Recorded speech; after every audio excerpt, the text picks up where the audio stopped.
Silvia, placer verte. El placer es mío, gracias por invitarme, Luis. ¿Estás contenta de tener que otra batalla más de campaña electoral? Esta es una batalla especial para mí.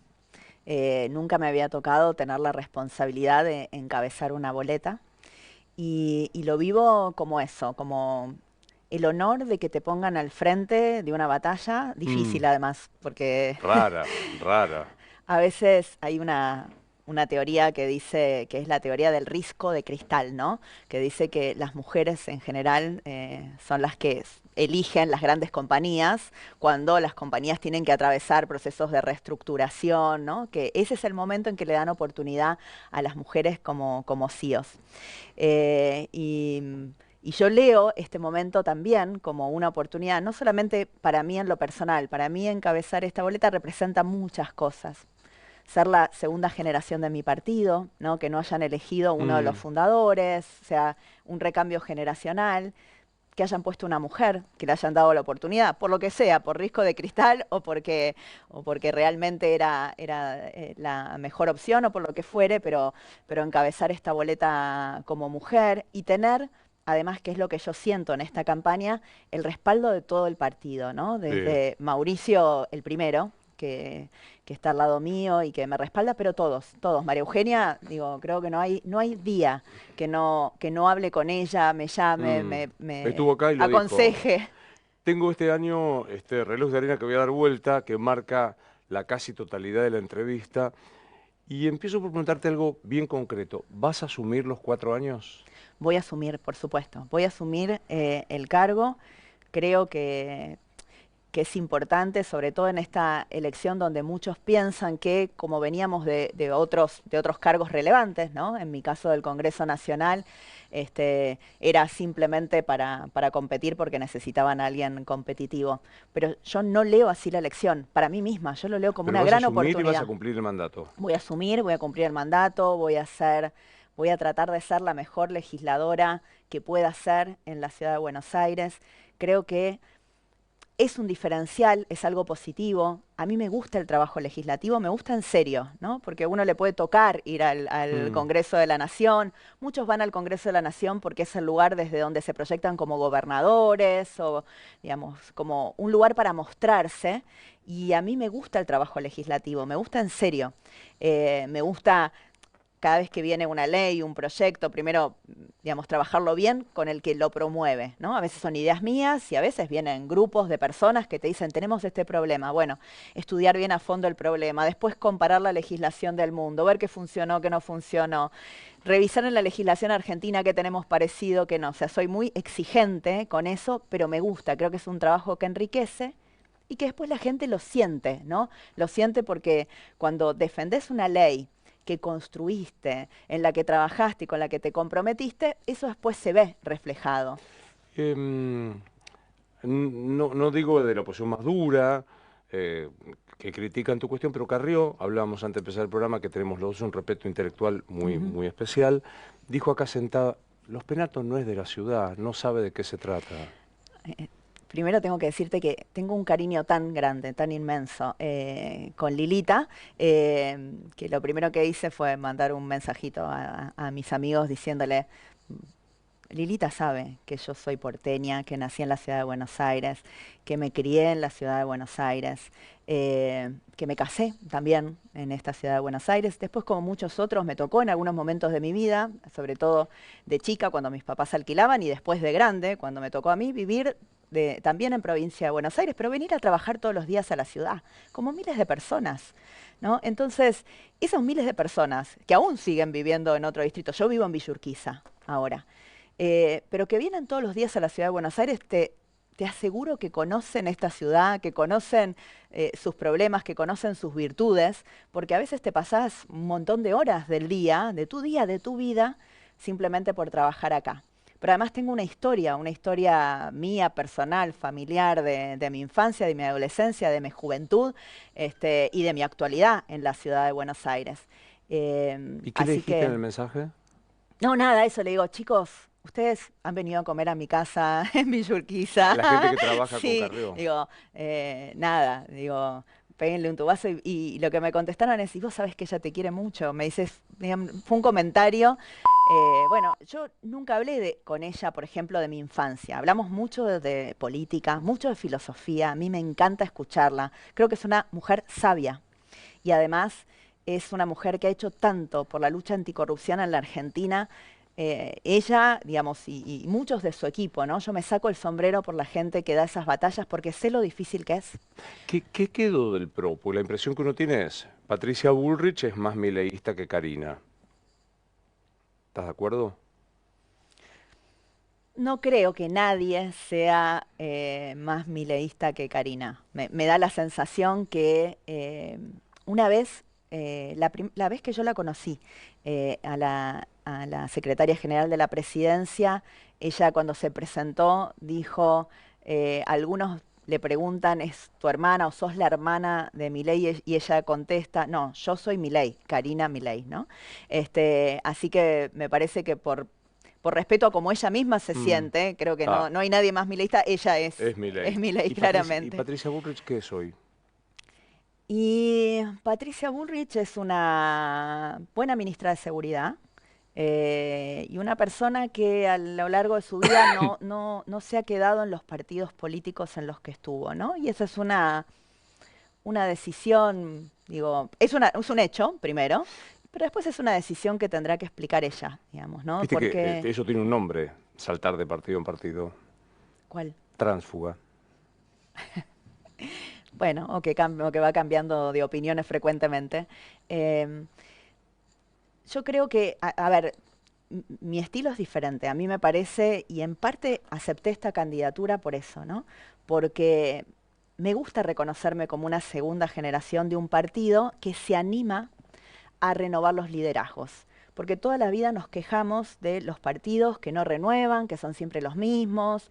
Y es muy difícil, porque obviamente cuando uno renueva un liderazgo pone una persona al frente de la lista que tal vez no tiene el nivel de conocimiento, ¿no? Mm. Y eso en las elecciones es muy importante. ¿Qué nivel de conocimiento tiene? Hay que animarse a hacer lo que hizo el presidente Macri de poner una persona que si bien obviamente yo tengo años en el Congreso, pero bueno, mucha gente no mira las sesiones del Congreso. Había que animarse a elegir una segunda generación y yo valoro eso, ser coherente en el tiempo. Me parece que Mm. esta cosa de poder decir, yo defendía estas cosas hace 2 años, hace 5 años, hace 8 años. Pero retomo un poco lo de la pregunta que te decía. Patricia da la impresión que está más en la Libertad Avanza. No, Horacio, está en la Libertad Avanza, no es bueno, que está más, está en la Libertad digo, no Avanza, está claramente, está digo, claro. está haciendo campaña por la Libertad Avanza, ella está en la Libertad Avanza, es ministra de este gobierno, así que sobre eso no hay dudas, digamos, de dónde está. Ahora, sobre si esa decisión es más válida, menos válida, si está bien Es otra cambiarse de partido, cuestión. el problema de ella, Pero digo, digo, no pensando mío. desde el PRO, no está más en el PRO. Horacio tampoco está más en el PRO. Horacio tampoco. Él decidió abandonar el partido que fundó y creo que lo hizo, decidió empezar de cero con una propuesta que lo represente a él. eh, Qué sé yo creo que las cosas se hacen en equipo, creo mucho en el equipo. Por eso también me siento segura representando esta lista del PRO, ¿no? Porque atrás tengo a Lombardi, tengo a Laura, tengo a Waldo, digo, tengo mucha gente que hace muchos años damos estas batallas que nos toca dar ahora juntos y también tenemos la tercera generación. El otro día tuve una reunión con los chicos del PRO, los chicos más jóvenes del PRO, y yo les decía, tal vez entre una y otra generación pasaron 20 años, yo creo que pasan 5 con la tercera. ¿No? 5 años. Porque me parece que el mundo cambia rápido, hay que representar mejor a los ciudadanos y que nadie representa mejor que los contemporáneos, ¿no? de una sociedad. Yo no vivo el mundo digital como lo viven mis hijas. Ellas viven en un entorno digital que yo desconozco. Y desconozco tanto que a veces me genera miedo. No sé si las estoy cuidando bien, si las puedo proteger ahí adentro.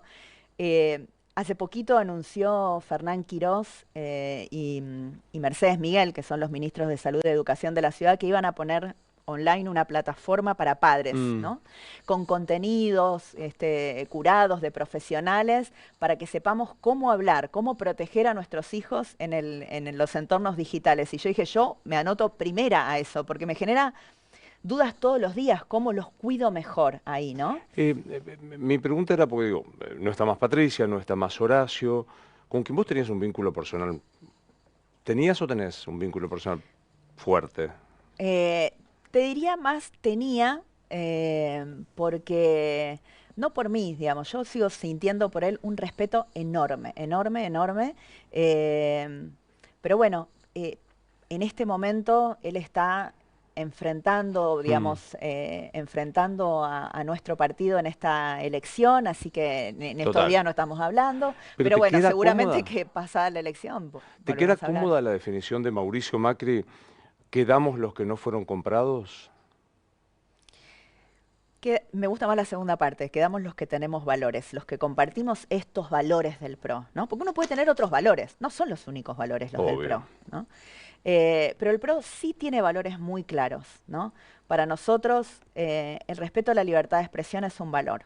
Y digo porque veníamos comentando recién Mm. si es importante o no el respeto a la libertad de expresión. Para mí es fundamental ¿Este para la gobierno, el democracia. gobierno de Milei respeta la libertad de expresión? Las manifestaciones donde todo el que dice algo que no me gusta es tachado, digamos, de una persona poco inteligente, porque no me gusta utilizar, digamos, Descalifica. descalificativos Sí. que son muy agresivos, creo que es todo lo contrario al espíritu republicano, ¿no? Pero digo, voy un poco más. El presidente escribió los otros días, la gente no odia lo suficiente a los periodistas.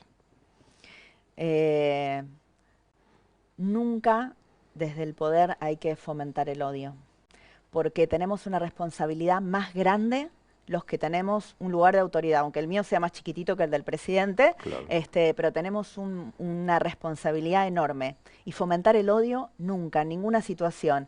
Ni un padre diciendo, digamos, dando un mal consejo a un chico, a veces cuando uno lastiman o molestan a tu hijo, a Mm. veces uno le sale decir cosas que se tiene que contener, porque nunca fomentar el odio. Pero Eso hace concretamente, mal. ¿el gobierno de Javier Milei respeta la libertad de expresión? Creo que le molesta la disidencia en todos los sentidos, no solamente los periodísticos, Bueno, ¿no? También eso es histórico económicos. de Sí. Julio César esta parte, no sé, no viví en la época. Pero No digo, creo. ¿respeta la libertad de expresión Milei? Censura directa, yo no puedo dar cuenta de ningún tipo de censura directa, ¿no? Por lo menos no conozco que haya llamado a un medio para decir este periodista no puede hablar de este tema. No lo conozco, no tengo ese conocimiento. Eso sería violar la libertad de expresión. Pero sin dudas que genera una autocensura, y la autocensura es tan dañina a veces como un llamado, ¿no? Y en ese sentido también veo a veces poca solidaridad entre todas las personas que sufren, la mayoría de las veces no, yo diría la totalidad de las veces, alguna descalificación, porque la descalificación no es la forma del diálogo en la democracia. Uno puede poner toda su opinión contraria sin descalificar. Existe, es tan amplio nuestro vocabulario que hay muchas formas de decir no estoy de acuerdo contigo, tengo otra verdad, mi verdad es esta, que no es única en general, mi verdad es esta, sin descalificar. Y yo creo que le haría mucho bien al propio gobierno, mucho bien escuchar a veces, aunque sienta que la crítica es injusta. Porque yo de críticas que me han dolido mucho, he aprendido mucho. He aprendido mucho. A veces críticas que me duelen, que me dan ganas de contestar, pero cuando lo reflexiono 2 minutos, 10 minutos, o a veces un par de días, digo, bueno, la verdad hay un punto. Pero por eso digo, ¿qué queda del PRO? No solo por las decisiones personales, sino porque ustedes fueron, y vos, en muchos casos como miembro informante, los garantes de que Milei tuviese validaciones de decretos, leyes que no tenían, imposibilidad de rechazar otras. Ujú. Y hoy acá, en el otro estudio acá al lado, les dijo, si los compro que traigan la factura, los ha despreciado a ustedes. Nosotros acompañamos toda la agenda de reformas económicas del presidente Milei, sí, la acompañamos y la vamos a seguir acompañando, porque es una agenda de reformas que nosotros creemos necesaria para la Argentina y está alineado con lo que el PRO siempre intentó hacer en nuestro país, ¿no? y se dan las condiciones en este momento para avanzar, por ejemplo, con el equilibrio fiscal. Parecía hace unos años que hablar de equilibrio fiscal era imposible en la Argentina, que estaba mal hablar de equilibrio fiscal. Estaba mal decir que la inflación era un problema, ¿no? Es una cuestión cultural, sí, sin Había duda. quien decía que sin inflación no se movía la economía, ¿no? Y entonces era un problema que no hubiera inflación. Todo lo contrario a lo que nosotros creemos. Hay una agenda vinculada a la seguridad pública y al orden que nosotros también acompañamos. Nosotros acompañamos la ley de reiterancia, de reincidencia, la ley antimafia, porque creemos que hay muchos problemas de orden público en la Argentina que hay que resolver, que tenemos que recuperar el orden público y poner a cada cosa en su lugar. La víctima es víctima y el victimario es victimario. Al victimario hay que darle las garantías Obvio. constitucionales, pero no se convierte en víctima, ¿no? Y esto me parece importante. Hasta ahí acompañamos. En temas institucionales hemos marcado diferencias muy importantes. Probablemente la más importante tuvo que ver con la votación de los jueces de la Corte. Y en esto el presidente Macri no lo dijo el último día, lo dijo muchos meses antes de que sucediera eso, y eso fue lo que hicieron nuestros senadores. Y cuando Pero hubo un digo, decreto con el sí. que no estuvimos de acuerdo, que fue el decreto que aumentaba los fondos de Sí, inteligencia, en 100.000 millones de pesos los fondos de inteligencia, lo rechazamos y fue el primer decreto en la historia, desde la reforma de la democracia, que existe el mecanismo de rechazo de los decretos, que es posterior, que es de una ley del 2006, que se rechazó un decreto por ambas cámaras. Entonces, cuando teníamos que marcar esas diferencias, lo hicimos. Ahora, todo lo que vos me señalás que acompañamos, lo acompañamos con convicción. Aún cuando proponen un decreto de ley bases, que vos mejor que nadie, pues probablemente seas de las legisladoras que más sabe del Congreso. Aún cuando mandás un Congreso que deroga, digo, un decreto que deroga 87 leyes, que esto un pibe de primer año de la Facultad de Derecho sabe que es inconstitucional, aún cuando acompañás a un gobierno que si pasa, nombra por decreto a 2 jueces de la Corte, ¿aún vos creés que no hay ningún achaque para hacerte y decir, che, Silvia, decías otra cosa con el kirchnerismo? Es que hicimos lo que decíamos, ¿no? Respecto a los jueces de la Corte, nuestros senadores, yo soy diputada, pero nuestros senadores rechazaron que se nombraran por decreto. Alberto mandaba un decreto con 87 leyes Te voy a decir una cosa, que el Congreso tiene que mejorar la regulación de los DNU. Tiene que mejorarla. Lamentablemente, los DNU, desde que se incorporan a la Constitución, existían antes de la Constitución del 94, 94 dice vamos a darles un formato, vamos a limitar esta facultad, claramente no logra limitarla porque es casi que la valida, la incorpora en la Constitución y dice, en una ley especial vamos a decir cómo se regula. Esa ley especial, desde el 94 hasta el 2006, no existió. Y en el 2006, Cristina Fernández de Kirchner hizo una ley para garantizarle a Néstor Kirchner que dominando una Cámara del Congreso, él tenía todos los decretos y que los decretos, además, como se les daba una validez eterna, o sea, hasta que no caían, seguían siendo válidos, no como en otros países que duran 30 días, 60 días y después sin ratificación se caen, le aseguraba gobernar con una Cámara del Congreso. Eso hizo el kirchnerismo y abusó de esa facultad durante muchísimos años. ¿Qué otra cosa no hizo esa ley? No dijo esa ley que los decretos tenían que tener un único tema y una única materia. ¿Qué otra cosa no hizo esa ley? Decir que el Congreso podía manifestarse parcialmente sobre los decretos. Y este fue el gran problema respecto al decreto del DNU 70. El DNU 70 tiene un montón de cosas que han sido muy buenas para la Argentina. El primero, resolvió la ley de alquileres. Veníamos con un problema muy serio, de una pésima ley de alquileres. Sin duda. Que el kirchnerismo se negó a modificar. Llegamos a sacar media sanción en diputados y el kirchnerismo, con mayoría en el Senado, la frenó. Pero eso se llama juego de poderes en la democracia. Imagínate que Alberto hubiera sacado un decreto, el peor gobierno de la historia de la democracia es el Alberto Fernández, esto corre por mi cuenta, es Alberto Fernández. Coincidimos ahí. Bueno, Alberto saca un decreto y deroga la ley de alquileres o cualquier otra. El salto que hubieras pegado, Silvia. No, si él hubiera sacado un decreto derogando la ley de alquileres, lo hubiera celebrado, porque el kirchnerismo no quería derogar una mala ley, porque tenían compromisos políticos con un sector, digamos, que se llamaba inquilinos organizados, que eran los que habían promovido esa ley, y entonces, sabiendo que funcionaba mal, que esto es lo peor de todo, de la hipocresía de la política. Sabían que funcionaba mal, pero como políticamente el sector que la pedía era kirchnerista, se negaban a derogarlo. Y el problema es que cuando la ley hoy te permite o aceptar todo o derogar todo. Y ese es un problema. Ahora, la solución no es simplemente derogar todo, la solución es trabajar en mejorar esa ley, y eso es responsabilidad del Congreso. Trabajar en mejorar todas las instituciones que no nos gustan. Muchas veces decimos, esto está mal, pero las leyes lo permiten. ¿No? Las leyes lo permiten. ¿Y sabes cuánto cuesta sacar una ley? Muchísimos años. Las leyes no se generan, no son de generación espontánea. No es que vos tenés una buena idea y al otro día la convertiste en ley. El otro día un diputado que está por terminar su mandato me dijo que iba a cumplir el récord de terminar su mandato sin haber hecho dos cosas: lograr pasar una ley e izar la bandera del recinto. Y lo de izar la bandera del recinto se puede resolver de acá a diciembre, porque se lo podemos pedir al presidente de la Cámara para que lo convoque, pero lo de sacar una ley es muy difícil. Por eso mi mayor orgullo es haber logrado avanzar tantas leyes, y algunas efectivamente muy difíciles. Vamos a votar en octubre con boleta única, papel, como vota todo el mundo con boleta única, porque éramos de los poquitos países del mundo que seguían teniendo esas papeleta. papeletas ridículas. Ridícula.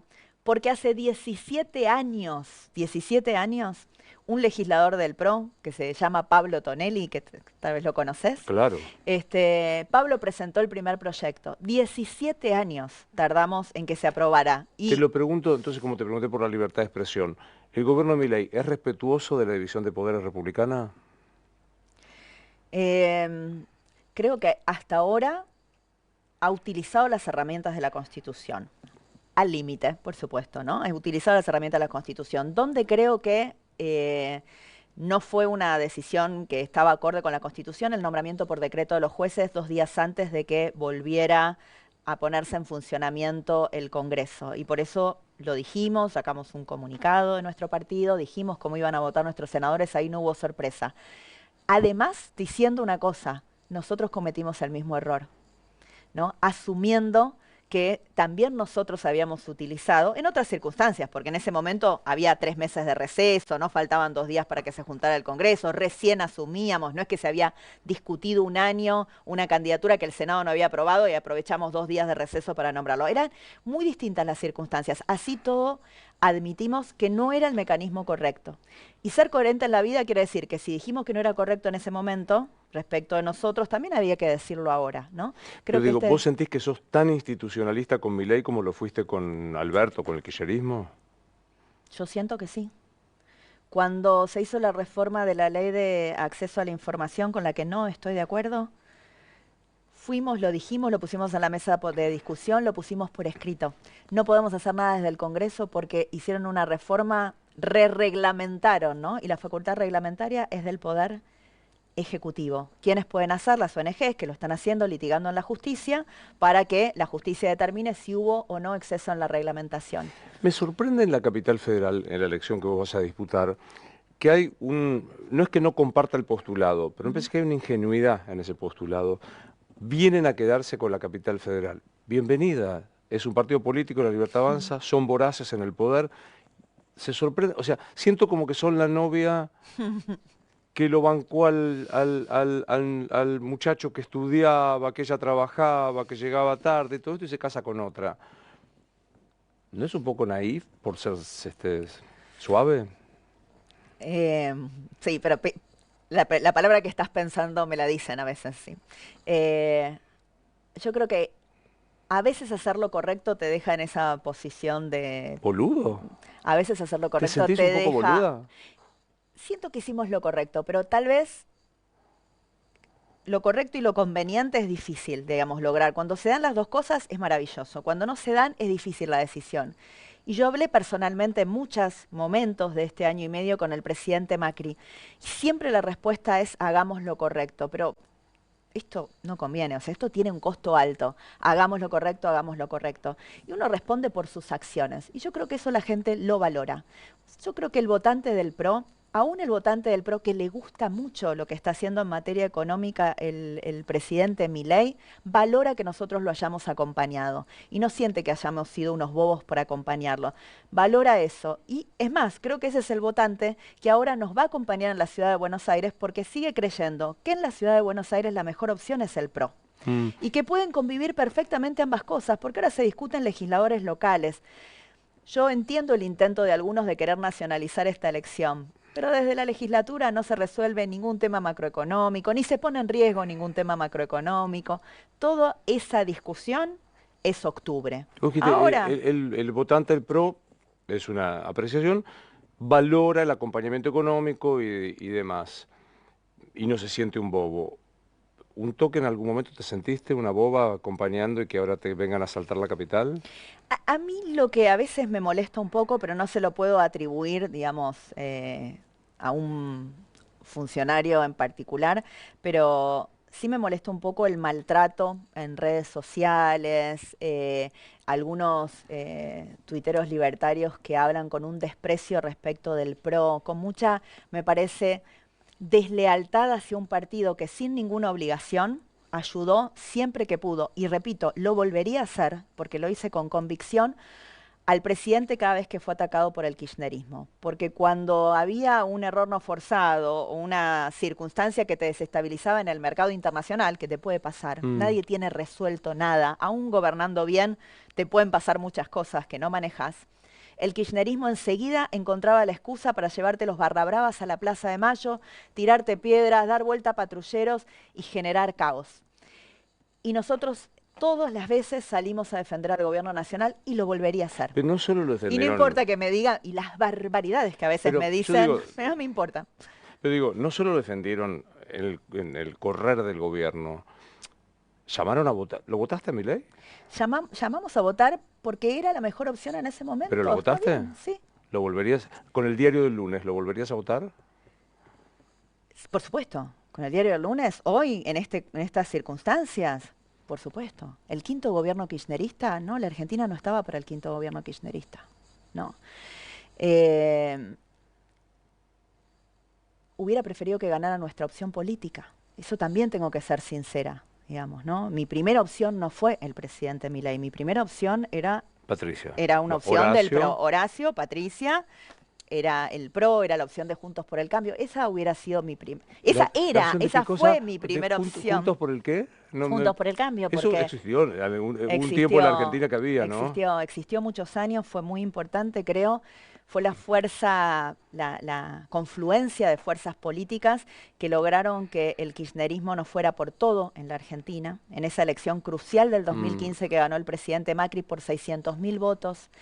A veces nos olvidamos muy rápido los argentinos de las circunstancias en que llega un presidente, ¿no? El presidente Macri hizo tanto por nuestro país en condiciones tan diferentes a las actuales, con una sociedad que todavía no había entendido esto, que no se puede gastar más que lo que se recauda. Esto que hoy parece el mainstream, ¿no? Y a todos nos parece normal esto. No, en 2015 era de derecha conservadora, Escuela de Chicago. Exacto, eso que decía Macri basura, vos sos la dictadura. Una persona absolutamente, digamos, responsable, respetuosa, tolerante, respetuosa de los derechos humanos, y le decían cualquier insulto y se los bancaba a todos y nos los bancábamos todos, porque a mí también me dolía mucho esas descalificaciones, conociendo quiénes éramos los del PRO, los del radicalismo, los de coalición, todos los que formábamos parte de ese gobierno.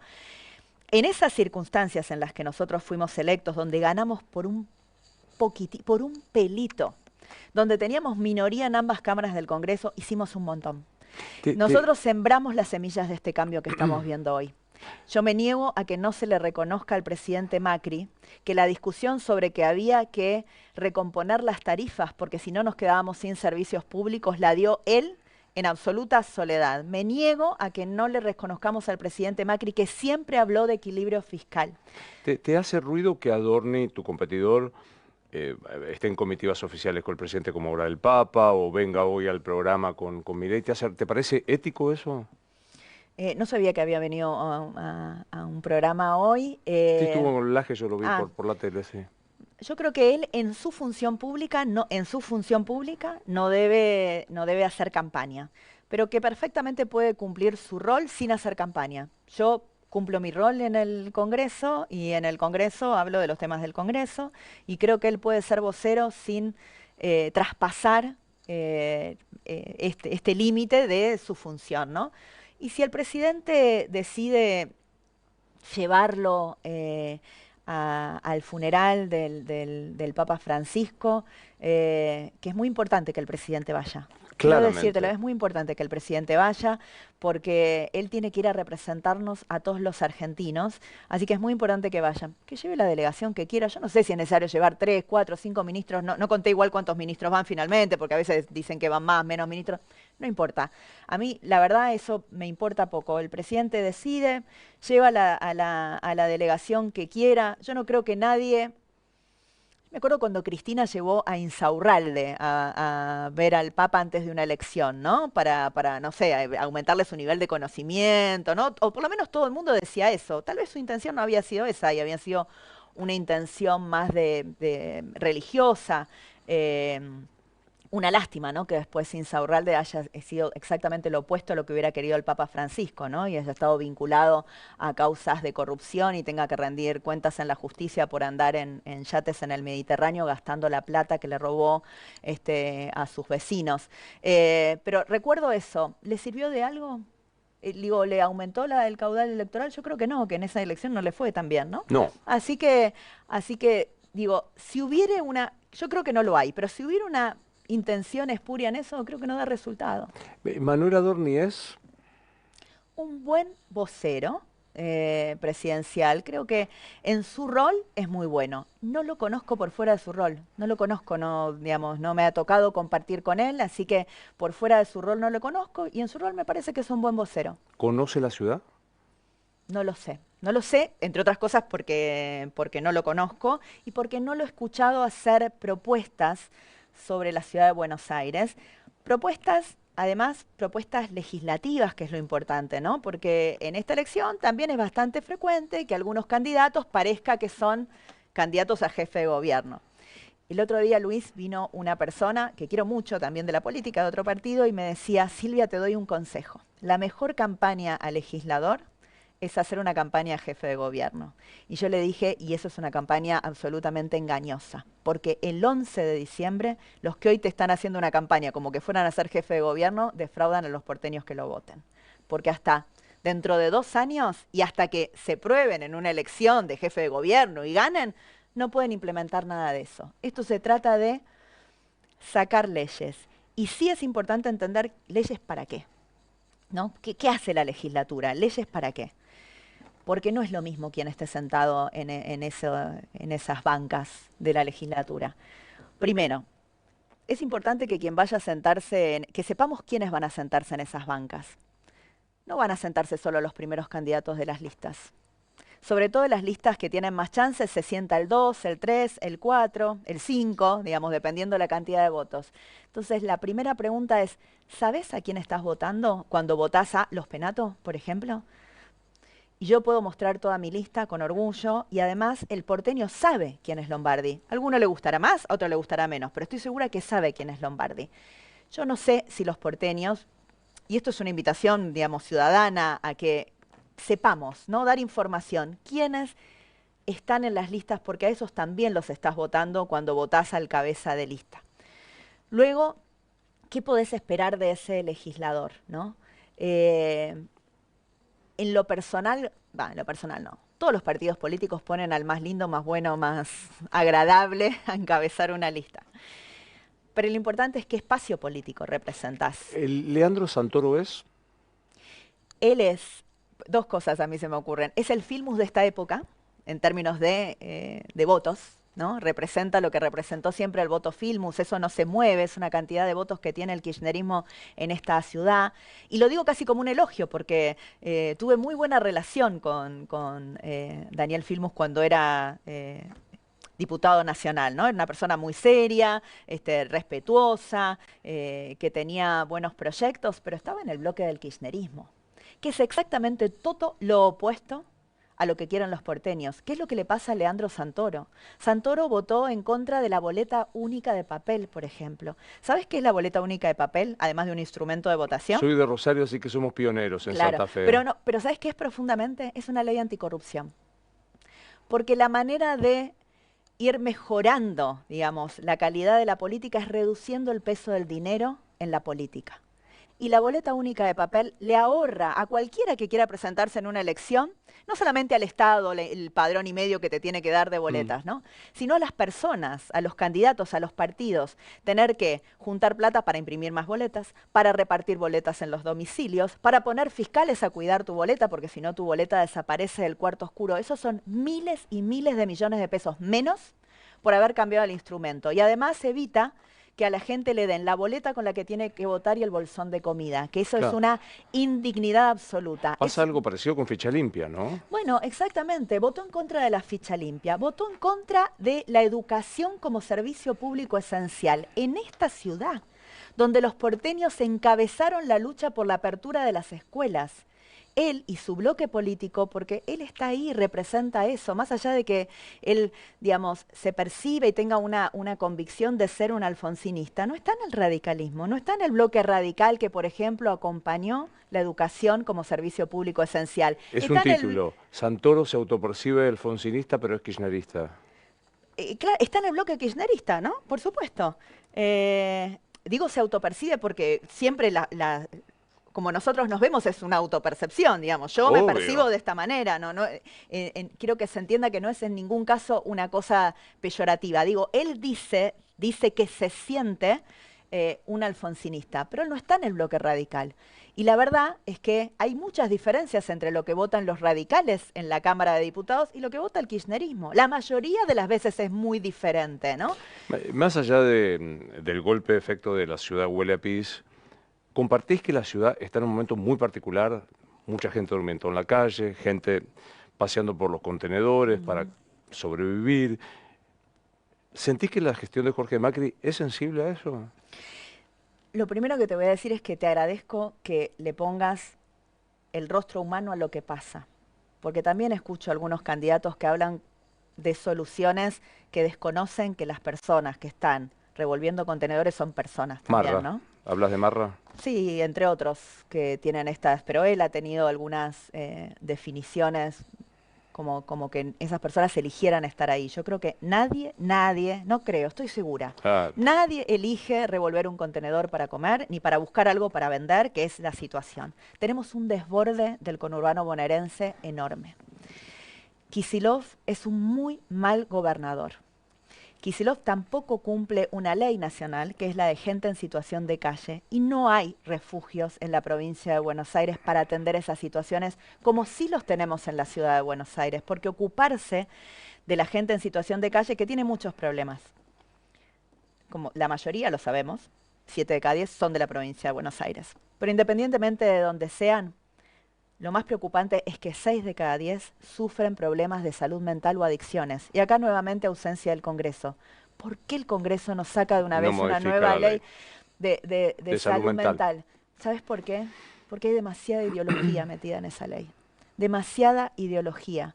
Es una ley que con buenas intenciones se impulsó en algún momento para la desmanicomialización. Sí, re difícil. Sí, para eliminar los manicomios, digamos, ¿no? Para que la gente no tuviera que vivir internada, para que la solución no fuera de un problema de salud mental simplemente, digamos, separar a una persona de su ámbito familiar. La intención, obviamente, era muy buena, pero llevar a cabo todo lo que plantea esa ley requería una cantidad de recursos enormes que no se invirtieron. Y además hay cosas que hay que cambiar, porque muchas veces no está la voluntad del paciente o una persona en condiciones de expresar su voluntad y de ver que necesita ser acompañado.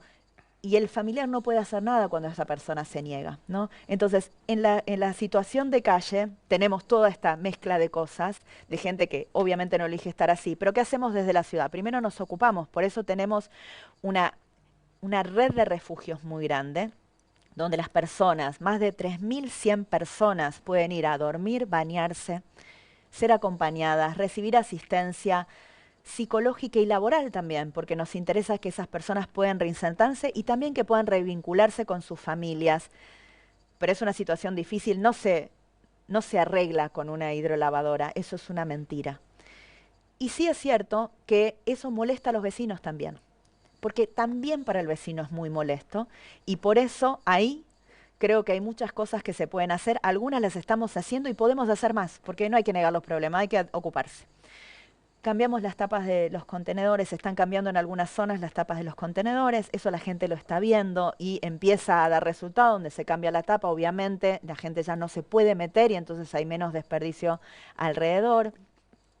Se reforzaron los barridos, digamos, se puso un segundo barrido para reforzar, se ampliaron las líneas de atención para que la persona pueda denunciar cuando ve que está esta situación de suciedad, pueda denunciar y va a una cuadrilla a hacer la limpieza. Nos estamos ocupando, te aseguro que a nadie más que a la gestión de Jorge Macri le interesa resolver este problema. Pero fíjate que siento que hay una contradicción. Cambiás las tapas para que la gente no se pueda meter. Ok, pero el problema es que la gente no tiene para comer. Y vos decís que apoyás nacionalmente el modelo de Milei que lo excluye. No, a ver, no podemos hacer cargo, me parece. Miremos la estadística.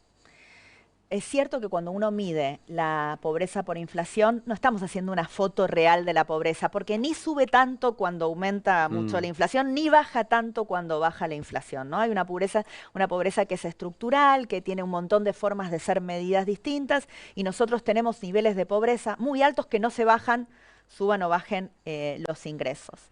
Pero esto no se originó hace 1 año y medio. De hecho, te diría que hace 1 año y medio pasaron algunas cosas importantes. El tema del aumento de la UH por encima de la inflación, me parece importante, está bien, lo mismo con la tarjeta alimentar para atender a esta situación, y la baja de la inflación, que son lo que se reflejó en la baja de los números de la pobreza. Ahora, soluciones de fondo tampoco hay ahora, ¿no? No las hubo antes, no las hay ahora. Y este es el desafío que tenemos como política argentina. Digamos, ¿cómo hacemos para generar crecimiento sostenido por varios años, no crecimiento caída, que te permita generar empleo para que esa gente tenga una salida laboral real? Y tampoco te alcanza con eso, no hay que mentir, porque hay muchas personas que no están en condiciones de empleabilidad. Tenés que ocuparte de generar esas condiciones de empleabilidad para esas personas, ¿no? Que es ver qué capacidades tienen, cómo los formamos, cómo los sacamos de las drogas, cómo los sacamos, cómo atendemos los problemas de salud mental, porque aunque hubiera un trabajo, esas personas probablemente no pudieran ir inmediatamente a ese trabajo. Eso es ocuparse, eso es tener políticas públicas en serio. Y yo te digo, la ciudad de Buenos Aires sí las tiene. La ciudad de Buenos Aires se ocupa de muchísimas cosas y lo seguimos manteniendo. Nosotros seguimos manteniendo refugios para las mujeres que son víctimas de violencia en todas las comunas. Lo seguimos manteniendo porque el problema no se resolvió porque no esté de moda, ¿no? Que no esté de moda los derechos de las mujeres no quiere decir que a las mujeres se le hayan resuelto todos los problemas. Entonces hay que seguir ocupándose y nosotros nos seguimos ocupando. La gente en situación de calle es un problema achacable a un gobierno, no, muchos gobiernos que no han hecho bien las cosas y que han generado niveles de pobreza estructural. Nosotros cumplimos la ley, la provincia de Buenos Aires no, que nos gustaría que todos la cumplan, que la gente no tenga que deambular y cambiarse de distrito para encontrar un plato de comida, que lo encuentre cerca de su casa y ojalá se lo pudiera generar a sí mismo. No, me quedo pensando, trajiste 2 temas. Los derechos de la mujer, falta un montón. Un montón. Bancás a un gobierno nacional que no cree en la diferencia, en la disparidad de derechos. Y yo tengo mis diferencias y las marqué. Me acuerdo que durante el debate presidencial, el presidente habló que no creía en que existiera brecha salarial 2 días antes de que le dieran el premio Nobel de Economía. Claro. Sí, exactamente, a Golding por su explicación de cómo se genera esa brecha salarial y entenderla bien, digamos, creo que es algo que estaríamos todos de acuerdo cuando entendemos que esa brecha se generan los agregados porque las ocupaciones donde mayoritariamente hay mujeres son las de menor remuneración y en las ocupaciones de mayor remuneración de la escala de la pirámide salarial en general hay pocas mujeres, ¿no? Y tiene que ver con un montón de cosas, pero además de eso, de dónde están las mujeres que están ocupadas, ¿Dónde están las mujeres que no están ocupadas? Y este es el problema más grande que tenemos en la Argentina. Fundar sacó un informe hace 2 o 3 días, por lo menos yo lo leí hace 2 o 3 días, por ahí tiene unos días más, sobre cómo evolucionó el empleo de las mujeres en la Argentina. ¿Qué sabemos hoy?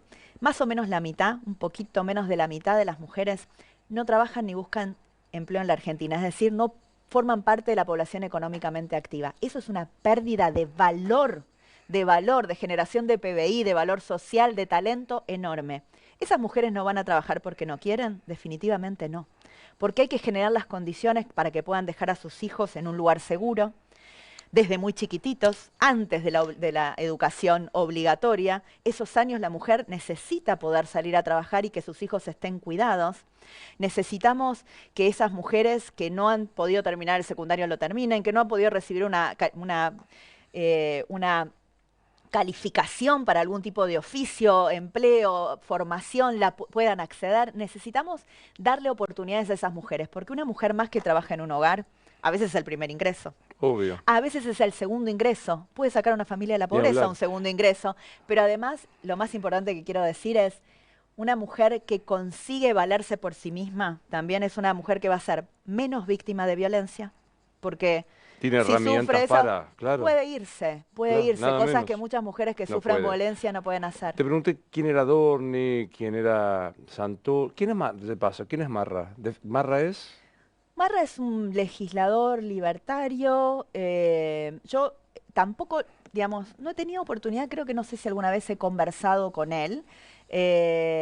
Creo que tiene ideas muy claras dentro de su pensamiento, ¿no? Y yo eso lo valoro. Digo, en su pensamiento económico, viene del sector privado, ¿no? Creo que lo conocía más cuando hacía sus videos explicando finanzas, ¿no? De eso, y bueno, creo, tiene esas ideas, representa, sin duda que debe haber gente a la que representa. A mí no me representa. Acá. ¿Quién sos vos? Intento ser, primero, una buena persona. Y eso es una vara alta, digamos. Intento hacer sentir orgullosos a mis viejos todos los días. Soy mamá, tengo 2 hijas adolescentes, eso es un enorme desafío. Soy una profesional, soy politóloga, tengo el enorme honor de representar a los argentinos, al pueblo de la nación, ese es un honor gigante. Intento hacerlo con mucha responsabilidad todos los días, me tomo muy en serio mi trabajo, pero muy en serio de verdad. Soy una persona sumamente perseverante.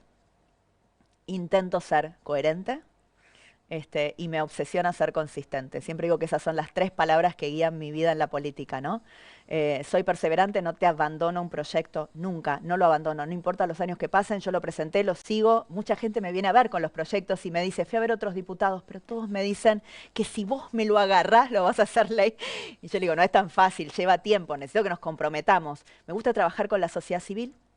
Creo que uno solo no hace nada, un par de políticos tampoco, pero que cuando lográs pasar el mensaje, involucrás a muchos, puedes hacer cosas que parecen imposibles. Estamos por sacar ficha limpia en la Argentina, Luis. ¿Va a salir? Yo creo que sí. Yo creo que el 7 de mayo los senadores se van a tener que sentar, ya pidieron la sesión, los votos están, y creo que ya toda la sociedad va a estar mirando eso. Es un postulado que no comparto, pero lo dijo acá Santoro, es una ley para proscribir a Cristina. De ninguna manera, de ninguna manera. De hecho, cuando yo empecé esta ley, no tenía, ni causa creo que tenía, porque hace 9 años, no sé, bueno, causa sí, pero no tenía condena seguro. No, claro. Bueno, y seguramente, no, y en esos años, además, mucho más poder que ahora, ¿no? Así que, no, para nada. Va a ser para todos. Para adelante, mensaje a la política, no se puede hacer cualquier cosa. Está y claro. Después de esa, y después de la ficha limpia, hay que sacar la extinción de dominio, porque no hay reparación hasta que no devuelvan lo que se robaron. Total. ¿Cristina Kirchner es? Una política relevante que le ha hecho mucho daño a la Argentina, mucho daño a la Argentina. ¿Viven tus padres? Sí, los dos. Gracias. ¿Qué hace tu madre? Mi mamá es ama de casa, o sea, hace 1.000.000 de cosas que nosotros sintetizamos en ama de casa. Crió 5 hijos, así que admiración total. ¿Y tu padre? Mi papá es chapista. Mi papá es chapista, ahora está jubilado, hace 3 años se jubiló, pero cada tanto, cuando mi hermano lo necesita en el taller, se vuelve a calzar el mameluco, porque no puede con sí mismo, aunque ya le dijeron, tiene varias hernias de disco, que se deje de trabajar, de hacer esas cosas, él no puede con sí mismo toda la vida. El taller de mi papá tiene 60 años en Villa Pueyrredón, es una institución. ¿Y qué querés vos en la vida? Hacer las cosas bien, mejorar eh, de lo que a mí dependa las oportunidades de las mujeres en mi país. A mí me obsesiona eso. Siempre intento y estoy tratando de ayudar en las carreras políticas a mis compañeras. Creo que no hay una persona del PRO, una mujer del PRO, que no te pueda dar cuenta de si no me ocupé de tratar de ayudarla. Para mí es un compromiso. Quiero que haya más, y lo mismo con las empresarias, con las emprendedoras. O sea, creo que vamos a ganar mucho, mucho talento en la Argentina, pero además vamos a mejorar la vida de nuestros hijos, ¿no? Pero De la generación ¿a qué futura. aspirás? Es decir, ¿querés ser presidenta? No, no. En este momento mi única aspiración es hacer bien mi trabajo, criar bien a mis hijas, que el día de mañana queden algunas cosas que sintamos que fueron buenas para la Argentina, de la que yo fui un granito de arena. A mí no me interesa tener la autoría intelectual de nada, de nada, de nada. Cuando el proyecto de Ficha Limpia se cayó en noviembre, en febrero vino el proyecto del presidente, con la firma del presidente. Y ellos decidieron no poner el mío en tratamiento.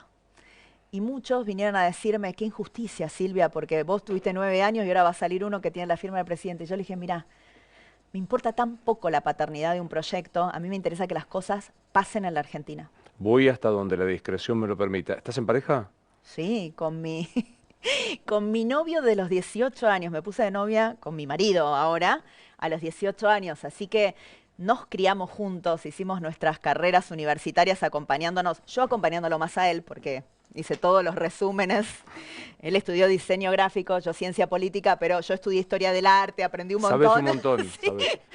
¿Y el amor es para toda la vida? Yo creo que sí. Yo creo que sí, que el amor es para toda la vida. Yo digo, si algún día me faltara mi marido, creo que no volvería a formar pareja, porque, no sé, pienso eso. Igual le pedí, le prometí, le ruego que yo me vaya antes. Yo me quiero ir antes. Te está salvando el reloj, pero ¿monogamia? Sí, monogamia total. Como No, dice una, no perdono infidelidad. como dice una amiga mía, ¿monogamia o bala? Me dice ella. No perdonaría una infidelidad, ¿no? Bueno, se terminó esto, pero me quedan unos segundos más. ¿Cuál es el sonido que más te gusta en la vida? La lluvia en el vidrio, en una ventana, en un vidrio, ese es el sonido que más me gusta. ¿Y el que más detestás? Y te voy a decir una cosa, por unos años, cuando después de una inundación que hubo en la ciudad de Buenos Aires, en la zona de la cuenca del Medrano, Mauricio me pidió, yo me ocupaba de la cuenca del Riachuelo, que me ocupara de la cuenca del Medrano, y se hizo una obra muy grande en el Parque Sarmiento. En esa obra se retiene el agua de lluvia para evitar inundaciones, y de hecho nunca se volvió a inundar más ahí. Es otro de los no se inunda más menos conocidos que el del Arroyo Vega o el Maldonado. Pero teníamos los funcionarios en el teléfono una alerta de cuando se abría eso y se empezaba a llenar. Así que esos 2 años odiaba el ruido de la lluvia. A Llovía, pesar, claro, llovía y decía, por favor, qué horrible, la lluvia, pasa algo. Pero después volví a disfrutar y es mi sonido favorito. ¿y el que detestás? Una sirena.